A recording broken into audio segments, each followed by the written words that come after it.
Very good afternoon, and I'm sure you must have had inspirational advice from the Honorable President of India. Our President is highly gifted. She knows more than anyone else the importance of environment, forest, and relevance of your service. It will be difficult to measure up to that level. She talks out of heart.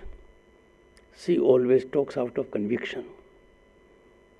And I am sure from her gender, there are 10 present here. So that must have been a lifetime memorable event for all of you. I can share it with you whenever I have the occasion to interact with the Honorable President. We both happen to be governors also at one point of time simultaneously. Sublimity, elegance, authenticity are all around. So I am sure you all must have felt blessed, and she must have for sure given you some advice. Never forget that.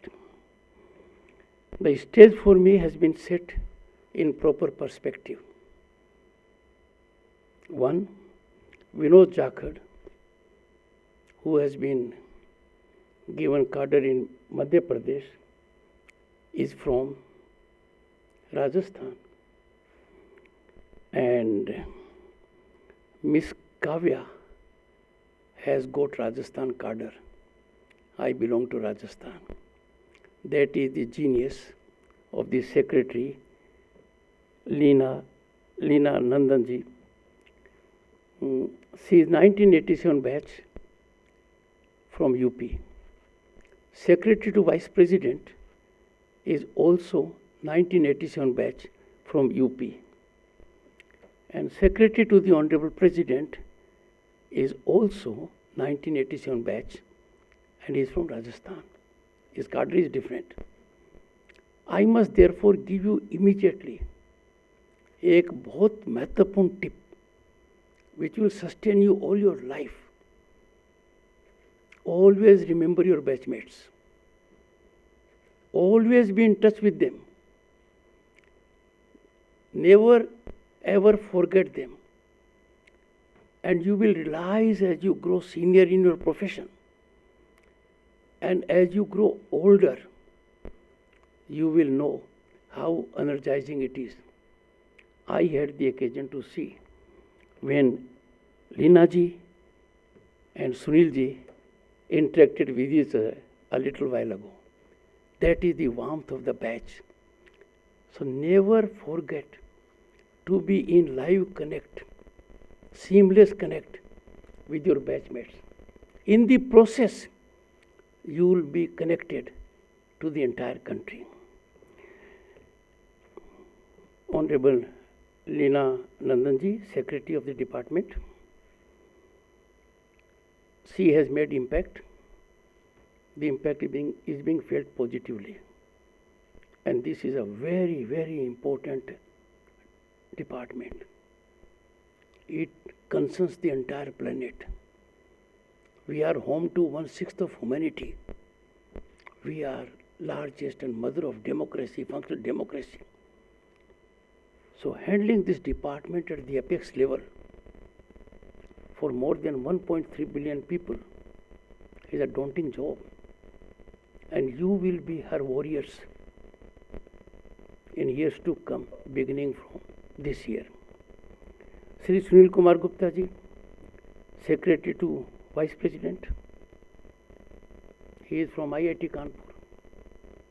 I have had enormous benefit of his counsel and inputs. Sri Rajit Punhani, an IS officer of 1991 batch, is an alumni of Indian Institute of Management, Bangalore. He is Secretary Rajya Sabha. Srimati Vandana Kumar, it's her birthday today. Vandana Kumar. She is Additional Secretary, belongs to 1992 batch of Indian Defence and Account Service. She is in Rajya Sabha. Shri Bharat Jyoti, Director of the Institute, 1986 batch. Other senior officials present here.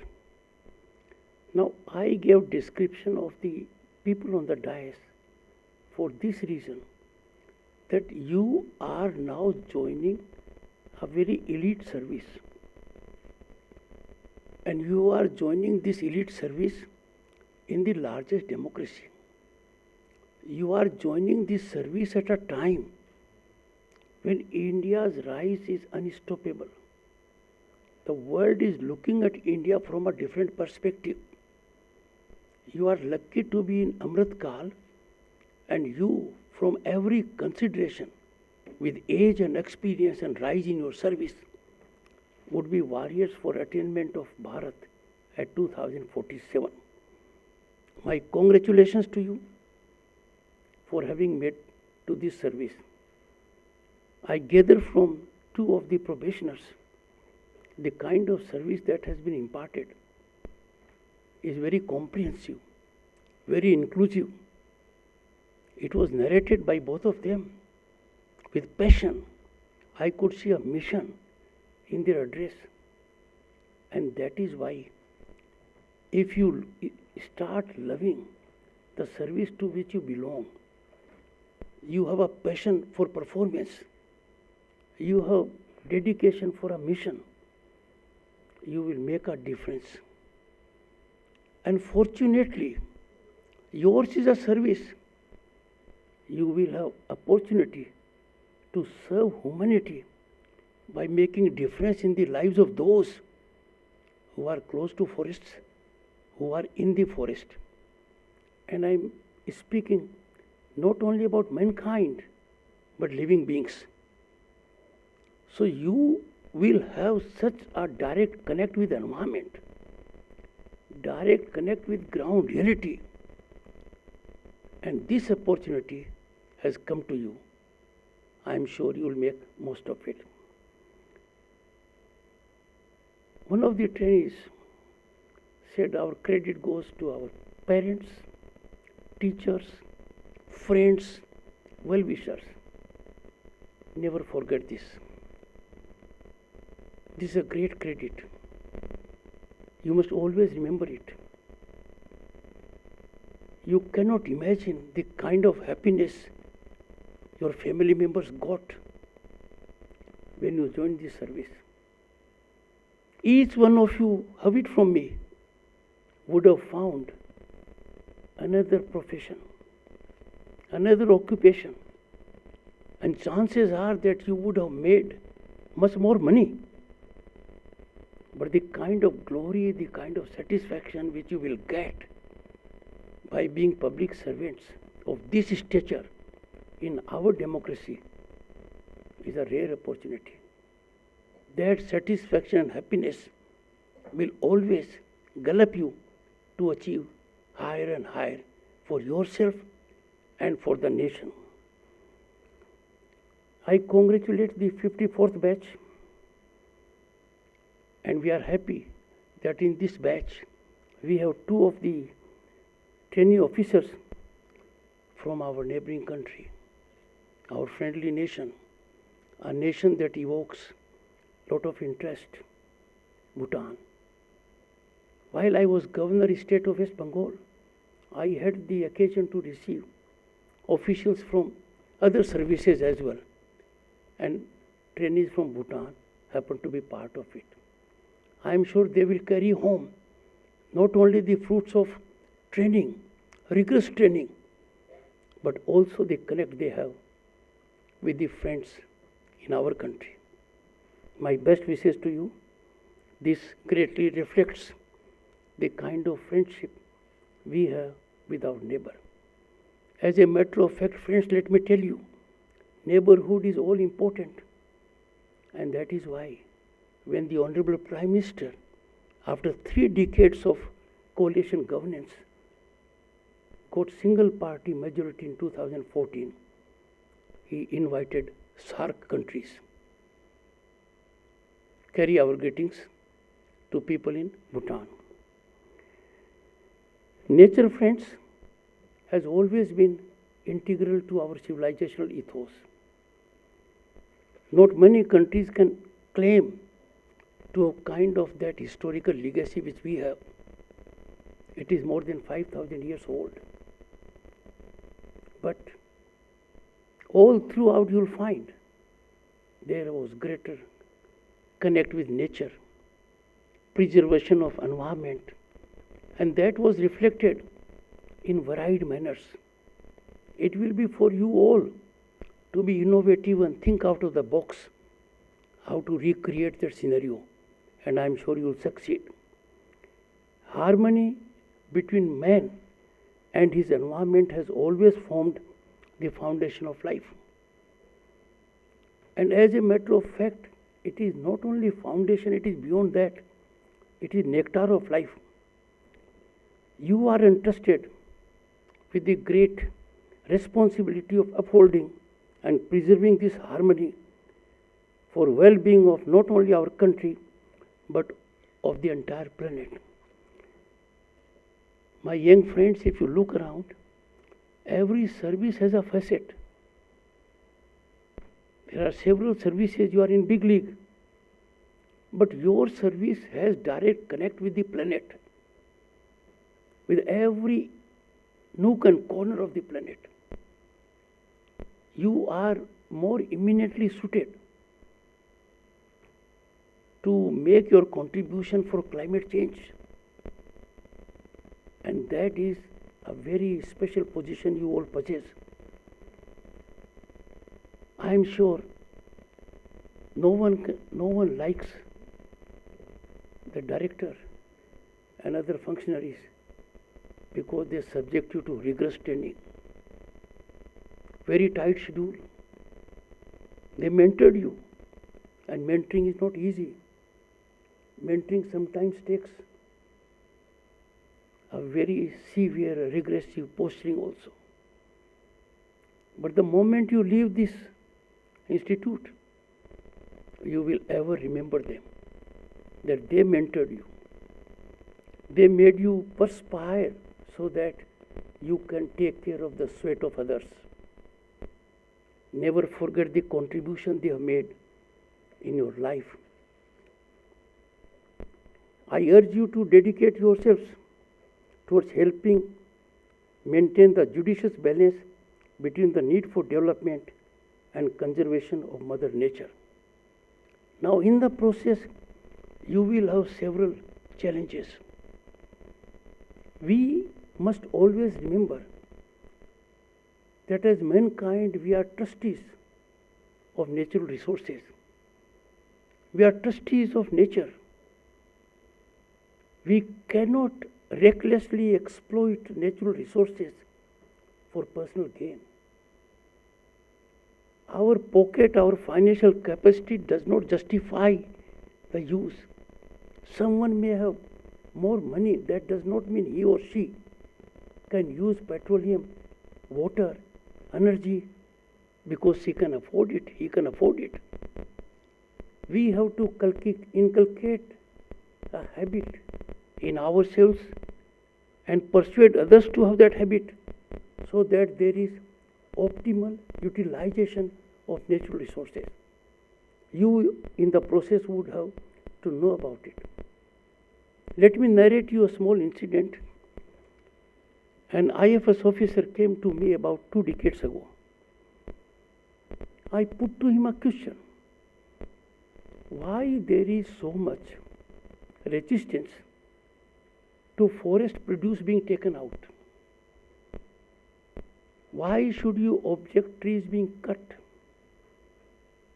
and the product being used?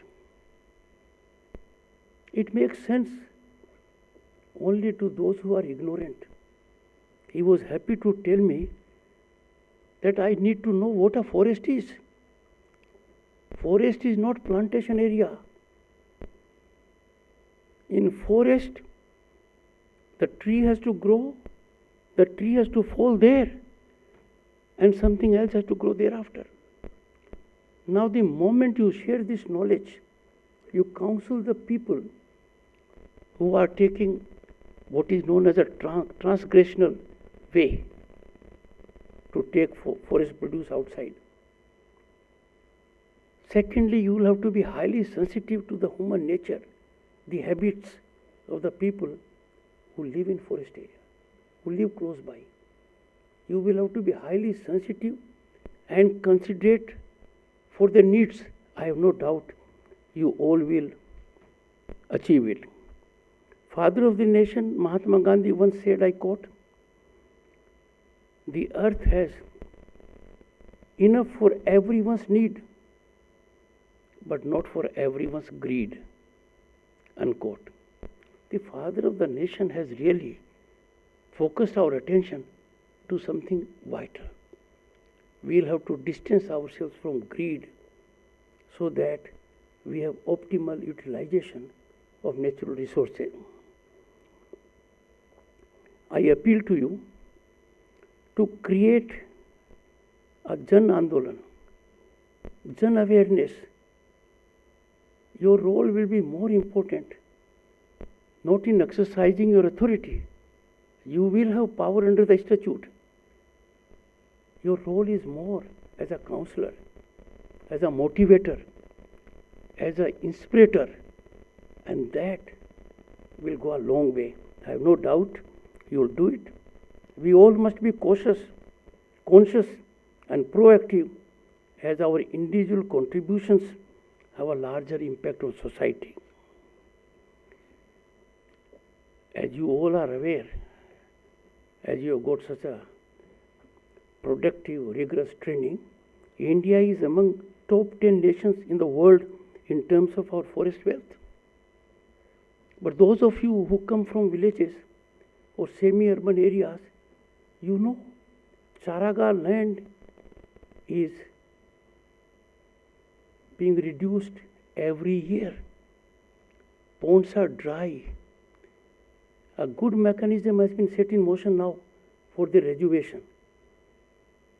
But this I am hinting particularly that not only while being on official duty you have potential to contribute, you can exploit your energy also when you go to your village, go to your urban town, and that will go a long way.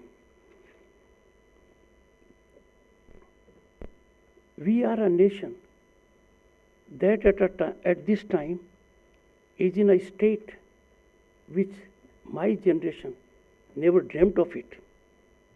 I was elected to Parliament in 1989. I was a Union Minister. We had a situation that our foreign exchange reserve then was around $1 billion, and gold in solid form had to be sent to sustain our fiscal credibility. Now we are close to 600 billion foreign reserve. But I keep on telling everyone, we as Indians must take pride in our historic achievements. We must always be proud Indians. We must always keep interest of our Bharat at number one. Keeping your country's interest at top is not optional. It is not imperative. It is the only way. Let me deviate slightly. No country, no system can flourish or blossom without discipline and decorum. The moment discipline and decorum are compromised, our institutions suffer severely.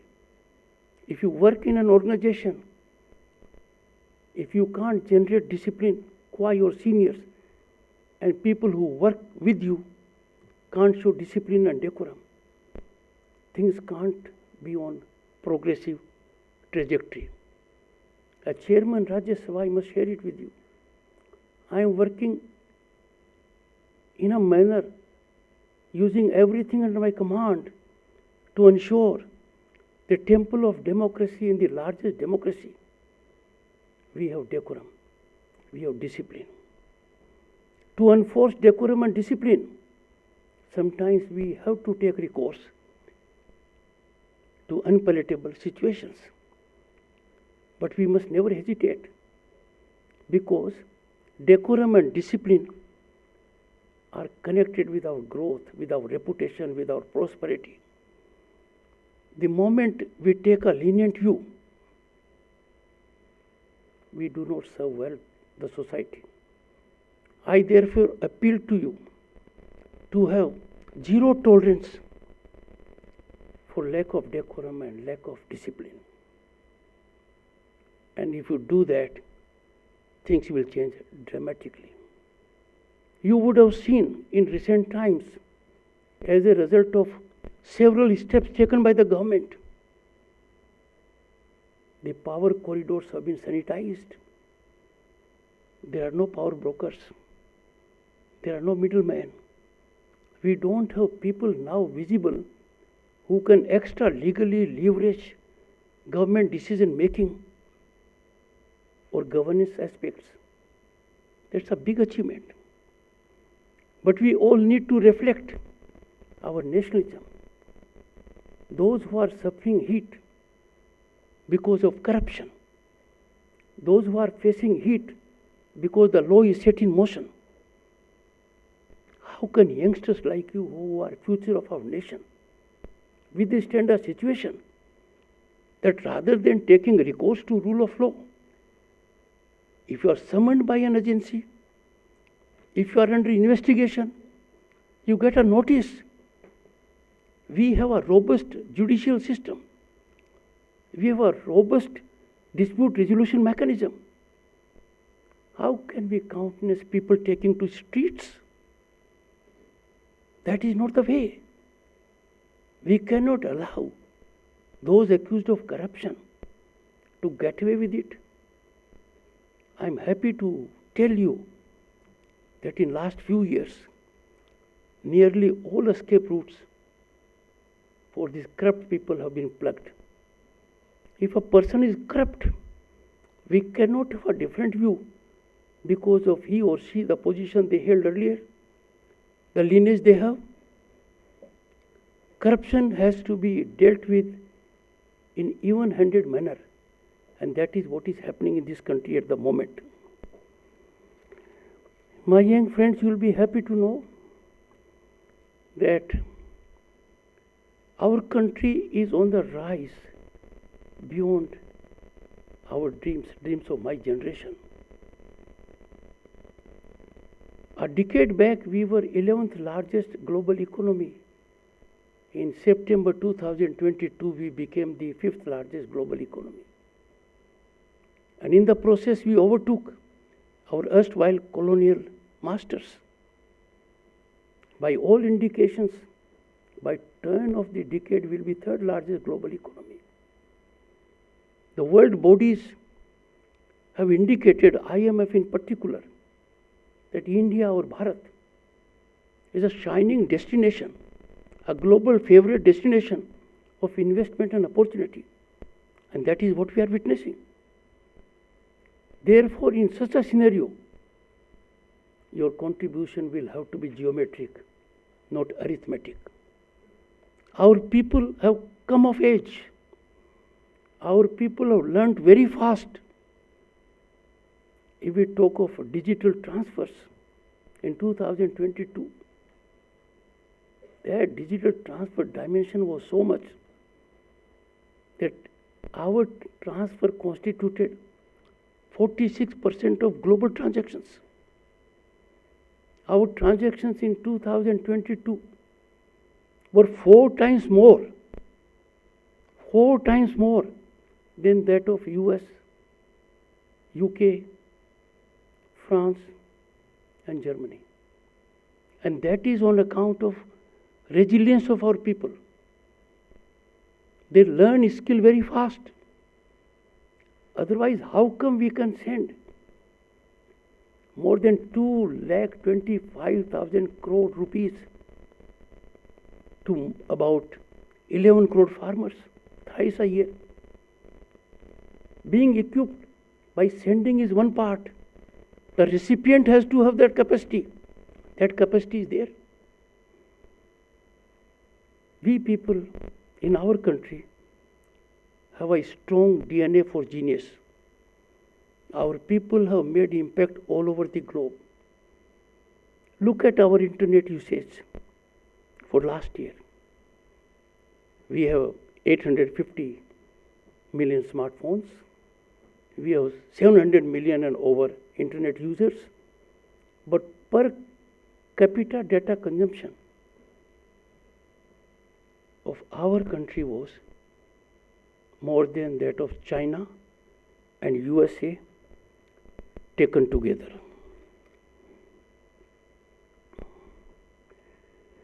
You in the process will also come to know something which you may not have known so far.